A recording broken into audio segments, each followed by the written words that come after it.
Hey, it's Book of Katherine. I hope you're doing well. I know I look like crap, but that's just the way it is. So my husband's grocery shopping and I still can't walk, so that's okay. I'm still out and that's a big deal. Anyway, so I wanted to fill you in a little bit more on Culiacan. I don't know if I'm saying it right. I'm sorry if I'm not. But anyway, that's in Sinaloa, Mexico. And the reason they were down there and doing all that fighting is because the Mexican government went in to bring out El Chapo's son, the number 2 in the Sinaloa drug gang. Now, if you don't know anything about the Sinaloa drug gang, it is the number 1 drug gang in America, maybe number 2 to MS-13. Anyway, so it is super huge. It was called Public Enemy number 1 El Chapo, the number 1 leader of the Sinaloa drug gang and cartel that is in Chicago. It was named Public Enemy number 1, El Chapo was, in Chicago. So Chicago is a sanctuary city. That means all of the Sinaloa gang is actually protected. They don't get prosecuted. So basically you can have your competitor knocked out and the prosecutors get to use, like, they basically get to, I mean, the corruption, it's, if you've seen the movie Chicago, did you know this, that when they did the movie Chicago in the beginning, they don't say based on a true story. Isn't that interesting? They did that in the year 2000, but it didn't say, or 2002, and it didn't say based on a true story. Would have been good to know based on a true story, because that stuff is back in Chicagoland. So, and all these HBO shows about drugs and stuff like that, all the gangs and mobs and everything, it's because it's all back. So out there in Chicago, they have sanctuary city policies which protect criminals for people that are from cartels, anything that came across the border illegal. If you are not a citizen, if you decide to cross the border and not become an actual naturalized citizen, so if you don't have a passport, then you don't get prosecuted. Police don't have to pick you up. Police don't have to turn you in. Police don't even have to take your name. So the Sinaloa drug gang that you saw down in Mexico that they try to pull out for one reason or another, and it's been down there forever. The Sinaloa drug gang and cartel has been down there forever. That's what you saw when you saw We Build the Wall and you heard about all that human drug trafficking. Sinaloa cartel is the one running all that stuff, you guys. Like, that's when they talk, you'll hear about it. Listen to We Build the Wall and the videos they do. You'll hear Sinaloa cartel mentioned a lot. Well, that was mentioned Public Enemy number 1 in Chicago.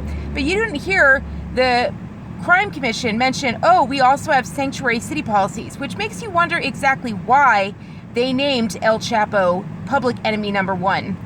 Also, Chicago is the bloodiest city in America. Why is that? Because they have the Sinaloa drug gang, they have the cartel in there, they have all these other cartels in there and all these other drug gangs in there, but they took away the citizens' rights. Citizens don't have gun rights. So just like you saw in Mexico, citizens getting blown up and shot up all the way, that's the same way it is in Chicagoland. Chicago, Illinois, has some of the strictest gun laws in America, and so you don't have the right to protect yourself.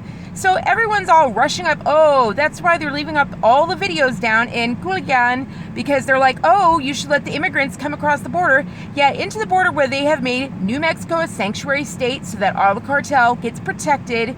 In California, where it's a sanctuary state, cartel is protected. Into Chicago, where the cartel is protected.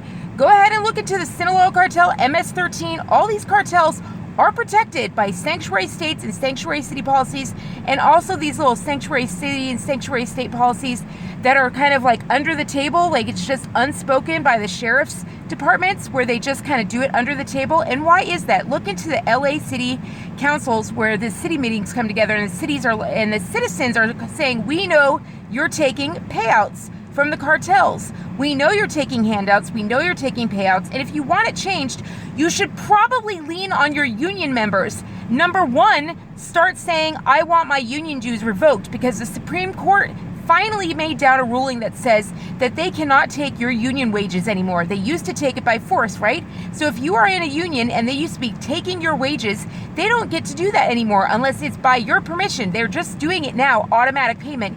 You get to go to your union and say, no more, don't take my union dues out. So that's number 1. Get your union dues back. Don't have it come out of your paycheck. That's number 1, so that unions have less power to go ahead and pay off politicians to go ahead and do these sorts of things. Number 2, don't elect politicians. Force We Build the Wall when you're donating all your money to We Build the Wall. Ask We Build the Wall why they aren't naming all the... I named 3 of the politicians. Look it up on my Twitter feed, advanced Twitter feed. I named the 3 politicians in New Mexico who made it a sanctuary state. They entered 3 bills on behalf of the UN Open Migration, Open Border Compact, SDG, Sustainable Development Goal, Global Goal number 10, and Global Goal, I believe it was number 16, number 10 and number 16. Go ahead and look it up on my Twitter feed. All of this is being run by the UN, the World Order as they call it, because it makes them so much money. They say their job is to like keep out cartels. They're doing such a great job of it, aren't they? No, they keep out the cartels like the Ukrainian cartel. The one international court that they ever held was to take out the Ukrainian guy running all the mines in the Ukraine, so that they came in, swooped in, and now they're running all the Ukrainian mines.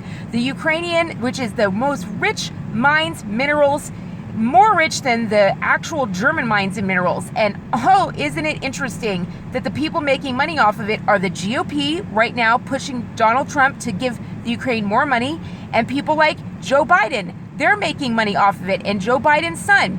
All the international elites and all the international lawyers, they're making money off the Ukrainian government and all their land. And the guy who said he's cleaning up corruption. What did Donald Trump say to him when the guy was like, we want money, we need you to pay us? And Donald Trump was like, why don't you have Germany pay you? Why don't you have Germany, who's so rich? Why don't you have Germany, who, by the way, is paying the absolute least amount, 1.3% of NATO, when they're the richest country in the entire EU?